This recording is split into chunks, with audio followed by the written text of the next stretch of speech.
বারবার সতর্ক করা হয়, চীনা মাঞ্জা ব্যবহার না করার জন্য প্রচার চালানো হয়, কিন্তু তা সত্ত্বেও দুর্ঘটনা এড়ানো যায় না।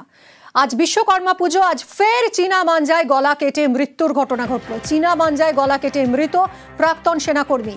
কিভাবে ঘটলো এই ঘটনা আমরা জানবো। সুবীর রয়েছে আমার সঙ্গে। সুবীর,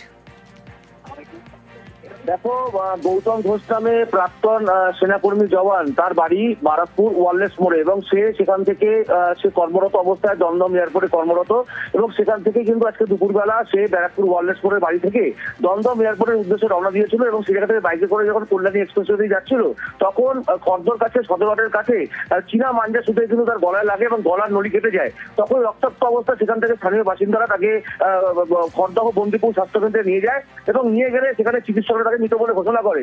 এই যে চীনা মাঞ্জার যে ঘটনা, অর্থাৎ চীনা মাঞ্জা এই যে এইভাবে একজন প্রাক্তন সেনাকর্মী জওয়ানের মৃত্যু হলো, এই নিয়ে কিন্তু যথেষ্ট শোকের ছায়া নেমেছে গোটা এলাকাতে এবং এই জায়গা থেকে দাঁড়িয়ে যারা দমদম বিমানবন্দরের কর্তৃপক্ষ যারা রয়েছেন তারা কিন্তু ঘটনাস্থলে এসছেন এবং এই যে চীনা মাঞ্জা যে একজন প্রাক্তন সেনাকর্মীর প্রাণ চলে গেল, এই নিয়ে বারংবার যেখানে যেখানে এই চীনা মাঞ্জার অভিযান চলছিল, পুলিশ অভিযান করছিল, কিন্তু কিভাবে এই যে চীনা মাঞ্জার যে দাপট, সেই জায়গা থেকে একজন প্রাক্তন সেনাকর্মীর প্রাণ চলে গেল, এই নিয়ে কিন্তু প্রশ্ন তুলেছেন যারা কর্তৃপক্ষ রয়েছেন, বিমানবন্দর কর্তৃপক্ষ তারা, এবং যে মারা গিয়েছেন অর্থাৎ প্রাক্তন অবসরপ্রাপ্ত সেনা জওয়ান গৌতম ঘোষ, তার কিন্তু পরিবারের লোকজন।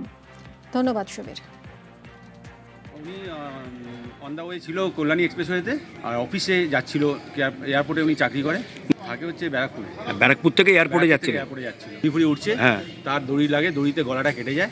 ওনাকে বৃন্দাপুর প্রাথমিক হসপিটাল নিয়ে আসা হয়, এখানে মৃত ঘোষিত করা হয়। উনি আর্মিতে চাকরি করতেন, কোর অফ সিএমপিতে, আর এখন এয়ারপোর্টে চাকরি করেন রিটায়ারমেন্টে।